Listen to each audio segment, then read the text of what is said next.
നമസ്കാരം. എല്ലാ പ്രിയപ്പെട്ട കൂട്ടുകാരെയും പാചകത്തിലേക്ക് സ്വാഗതം ചെയ്യുന്നു. ഇന്ന് ഞാൻ വന്നിട്ടുള്ളത് നല്ലൊരു സ്വീറ്റ് റെസിപ്പി ആയിട്ടാണ്. ഗോതമ്പൊടി കൊണ്ടുള്ള നല്ലൊരു ജിലേബിയാണ് ഇന്നുണ്ടാക്കുന്നത്. നല്ല ക്രഞ്ചി ആയിട്ടുള്ള ജ്യൂസി ആയിട്ടുള്ള കഴിക്കാൻ നല്ല സ്വാദുള്ള ഒരു മധുരപലഹാരമാണിത്. ഈസിയാണ് തയ്യാറാക്കാനായിട്ട്. മാക്സിമം ഒരു 20 മിനിറ്റ് മതിയാവും ഇത് മുഴുവനും തയ്യാറാക്കിയെടുക്കാൻ. നമ്മൾ ഏറ്റവും ആദ്യമായിട്ട് ചെയ്യാൻ പോകുന്നത് ഇതിനുള്ള പഞ്ചസാര പാനി റെഡിയാക്കി വെക്കുകയാണ്. അതിനുവേണ്ടി നമുക്ക് വേണ്ടത് പഞ്ചസാര, പിന്നെ പഞ്ചസാര പാനി തണുക്കുമ്പോൾ അത് ക്രിസ്റ്റലായി പോകാതിരിക്കാനായിട്ട് കുറച്ച് നാരങ്ങ നീര് വേണം. പിന്നെ നല്ലൊരു ഫ്ലേവർ കൊടുക്കാനായിട്ട് കുറച്ച് ഏലക്കപ്പൊടി. നിങ്ങൾക്ക് ഇഷ്ടമുണ്ടെങ്കിൽ ഇതിലേക്ക് കുറച്ച് ഫുഡ് കളറും ചേർത്ത് കൊടുക്കാം. ഞാനിവിടെ ഓറഞ്ച് ഫുഡ് കളർ ചേർക്കുന്നുണ്ട്. ഇത് സിന്തറ്റിക് അല്ല, നാച്ചുറൽ എക്സ്ട്രാക്റ്റ് ആണ്. നമുക്ക് ഈ സിറപ്പ് തയ്യാറാക്കാനായിട്ട് ഒരു സോസ് പാനിലേക്ക് പഞ്ചസാര എടുക്കാം.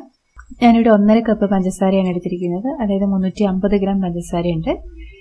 ഇതിലേക്ക് നമുക്ക് ഏലക്ക പൊടിച്ച് ചേർത്ത് കൊടുക്കാം. ഒരു 3 ഏലക്ക മതിയാവും. നല്ലൊരു മണം കിട്ടാൻ വേണ്ടിയിട്ടാണ്. 3 അല്ലെങ്കിൽ 4 ഏലക്ക എടുക്കാം. ഇനി നാരങ്ങ നീര് ചേർക്കാം. ഒരു നാരങ്ങയുടെ പകുതി എടുക്കുന്നുണ്ട്. ഇനി ഇതിലേക്ക് 3/4 കപ്പോളം വെള്ളം ഒഴിച്ചു കൊടുക്കുക.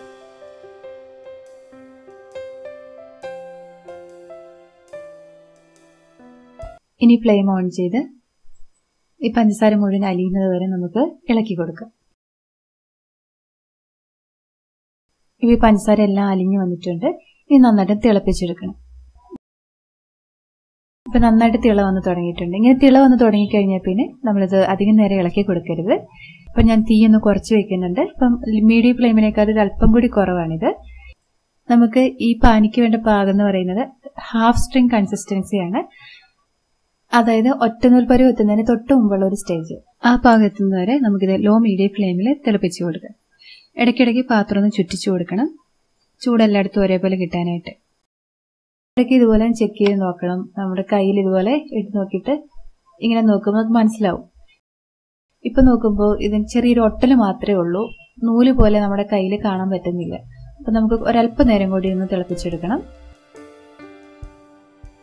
ഇപ്പൊ കണ്ടോ, ഇതുപോലെ ഒരു നൂല് പോലെ വന്നിട്ട് പെട്ടെന്ന് കട്ടായി പോകുന്നുണ്ട്. കണ്ടോ, ഇതാണ് ഹാഫ് സ്ട്രിങ് കൺസിസ്റ്റൻസി എന്ന് പറയുന്നത്. ഈ സമയത്ത് നമുക്ക് ഫ്ലെയിം ഓഫ് ചെയ്യാം.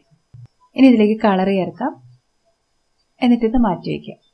ഈ പഞ്ചസാരപ്പാനിയിൽ തിള വന്ന് തുടങ്ങി ഏകദേശം ഒരു 3-4 മിനിറ്റിനുള്ളിൽ ഈ ഒരു സ്റ്റേജിലെത്തും. പഞ്ചസാരപ്പാനിയുടെ പാകം വളരെ ഇമ്പോർട്ടന്റ് ആണ്. ഇതുപോലെയുള്ള മധുര പലഹാരങ്ങളൊക്കെ ഉണ്ടാക്കുമ്പോൾ ഇതിന്റെ പാകം കറക്റ്റ് ആയില്ലെങ്കിൽ, അതായത് ഈ ഒരു പാകം എത്തുന്നതിന് മുമ്പേ നമ്മൾ ഫ്ലെയിം ഓഫ് ചെയ്താൽ നമ്മൾ ജിലേബി ഫ്രൈ ചെയ്തിട്ട് ഇതിലേക്ക് ഇട്ട് കഴിയുമ്പോൾ അത് പെട്ടെന്ന് സോഫ്റ്റ് ആയിട്ട് പോകും. അതിന്റെ ക്രിസ്പിനെസ് ഒക്കെ കുറഞ്ഞു പോകും. അതേസമയം ഈ പാനിയുടെ പാകം കൂടിപ്പോയാൽ, അതായത് പഞ്ചസാര പാനി മുറുകി പോകുന്ന പറയില്ലേ, അങ്ങനെ ആയാൽ ഈ സിറപ്പ് ജിലേബിയുടെ ഉള്ളിലേക്ക് കയറില്ല. അപ്പൊ അതുകൊണ്ട് കറക്റ്റ് ആയിട്ടുള്ള ഒരു പാകത്തിൽ പഞ്ചസാര പാനി തയ്യാറാക്കി എടുക്കാനായിട്ട് നമ്മൾ പ്രത്യേകം ശ്രദ്ധിക്കണം. ഇനി നമുക്ക് ജിലേബിക്കുള്ള മാവ് റെഡിയാക്കാം. എന്നിട്ട് നമുക്ക് വേണ്ടത് ഗോതമ്പൊടി, കോൺഫ്ലവർ, ബേക്കിംഗ് പൗഡർ, ഇത്രയാണ്. ഒരു ബൗളിലേക്ക് നമുക്ക് ഗോതമ്പൊടി എടുക്കാം. 1 കപ്പ് ഗോതമ്പൊടിയാണ് ഞാൻ എടുക്കുന്നത്. ഇതിലേക്ക് 3 ടേബിൾ സ്പൂൺ കോൺഫ്ലവർ ചേർത്ത് കൊടുക്കുക. ഇനി 1 ടീസ്പൂൺ ബേക്കിംഗ് പൗഡർ ചേർക്കണം. ബേക്കിംഗ് പൗഡർ 1 ടീസ്പൂൺ നിറച്ച് തന്നെ ചേർക്കണം കേട്ടോ.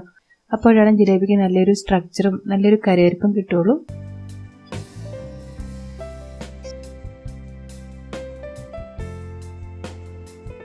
അത് നന്നായിട്ട് യോജിപ്പിച്ച ശേഷം നമുക്ക് ഇതിലേക്ക് കുറേശ്ശെ വെള്ളം ഒഴിച്ചു കൊടുത്ത് ഇതൊരു മാവാക്കി എടുക്കണം.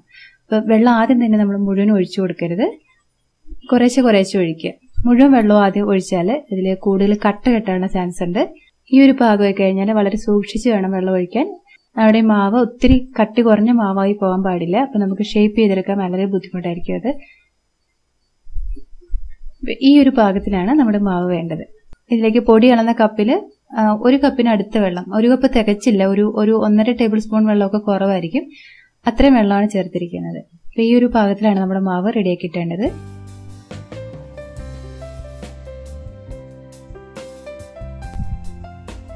ഇനി ഈ മാവ് നമുക്കൊരു പൈപ്പിംഗ് ബാഗിലേക്കോ അല്ലെങ്കിൽ പാലിന്റെ കവർ പോലെയുള്ള ഏതെങ്കിലും ഒരു പ്ലാസ്റ്റിക് കവറിലേക്കോ അല്ലെങ്കിൽ സോസ് ബോട്ടിലേക്കോ നിറയ്ക്കാം.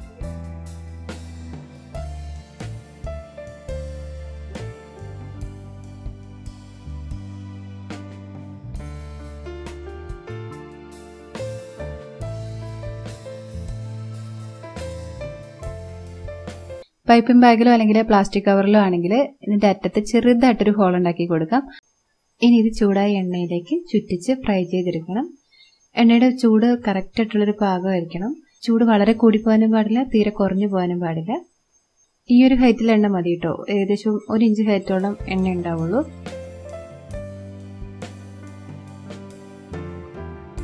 എണ്ണയുടെ ചൂട് പാകമാണെങ്കിൽ മാത്രമാണ് നമ്മളിത് ഷേപ്പ് ചെയ്ത ഉടനെ തന്നെ ഇത് മുകളിലേക്ക് പൊങ്ങി വരും, വീർത്ത് വരികയും ചെയ്യുള്ളൂ.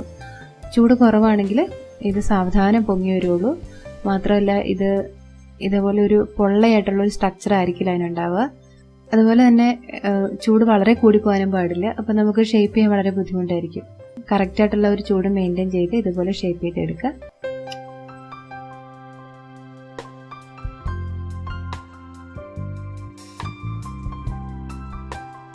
ഇനി ഇത് തിരിച്ചു മറിച്ചു വിട്ട് നല്ല ക്രിസ്പി ആകുന്നത് വരെ ഒന്ന് ഫ്രൈ ചെയ്തെടുക്കണം. ഇത് അധികം സമയമൊന്നും എടുക്കില്ല ക്രിസ്പി ആകാൻ. പെട്ടെന്ന് തന്നെ ഇത് ക്രിസ്പി ആയി കിട്ടിക്കോളും. കാരണം ഇതിൽ ബേക്കിംഗ് പൗഡർ ഒക്കെ ചേർത്തിട്ടുള്ളത് കൊണ്ട്.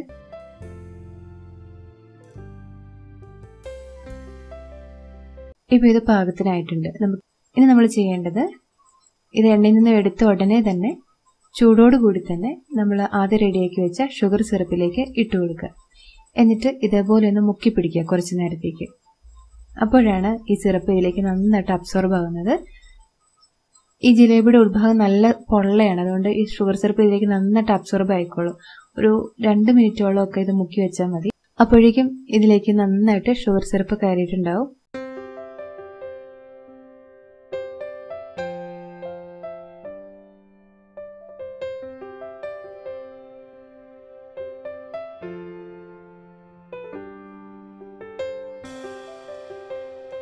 ഇതേപോലെ മുഴുവൻ ജിലേബി നമുക്ക് റെഡിയാക്കി എടുക്കാം.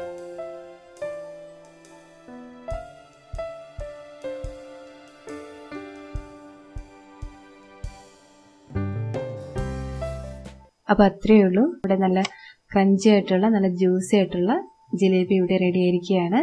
എളുപ്പമല്ല തയ്യാറാക്കാൻ. നമ്മൾ 1-2 കാര്യങ്ങൾ ശ്രദ്ധിച്ചാൽ മതി. അതായത് കറക്റ്റ് ആയിട്ടുള്ള ഷുഗർ സിറപ്പിന്റെ പാകം, പിന്നെ കറക്റ്റ് ആയിട്ടുള്ള മാവിന്റെ പാകം, പിന്നെ എണ്ണയുടെ കറക്റ്റ് ആയിട്ടുള്ള ചൂട്, പിന്നെ ചൂടോടുകൂടി തന്നെ ഫ്രൈ ചെയ്തെടുത്ത ജിലേബി സിറപ്പിലേക്ക് മുക്കിയെടുക്കുന്ന കാര്യം. ഇത്രയും കാര്യങ്ങൾ ശ്രദ്ധിച്ചാൽ നല്ല പെർഫെക്റ്റ് ആയിട്ട് നല്ല സ്വാദുള്ള ജിലേബി നമുക്ക് വീട്ടിൽ തന്നെ ഉണ്ടാക്കാൻ പറ്റും. അപ്പോൾ ഈ വീഡിയോ നിങ്ങൾക്ക് യൂസ്ഫുൾ ആയി ഞാൻ വിചാരിക്കുന്നു. തീർച്ചയായിട്ടും നിങ്ങൾ ചെയ്തു നോക്കുക, നിങ്ങളുടെ കമന്റ്സ് അറിയിക്കുക. ഇഷ്ടപ്പെട്ടെങ്കിൽ ലൈക്ക് ചെയ്യാനും അതുപോലെ ഫ്രണ്ട്സിനും റിലേറ്റീവ്സിനൊക്കെ ഒന്ന് ഷെയർ ചെയ്ത് കൊടുക്കാനും മറക്കരുത്. അതുപോലെ ചാനൽ നിങ്ങൾ ആദ്യമായിട്ടാണ് കാണുന്നതെങ്കിൽ സബ്സ്ക്രൈബ് ചെയ്യാനും പുതിയ വീഡിയോസിന് നോട്ടിഫിക്കേഷൻ കിട്ടാനായിട്ട് അരികിലുള്ള ബെൽ ബട്ടൺ പ്രസ് ചെയ്യാനും മറക്കല്ലേ. അപ്പോൾ നമുക്ക് വീണ്ടും നല്ല റെസിപ്പിയിലൂടെ കാണാം. അതുവരെ നന്ദി, നമസ്കാരം.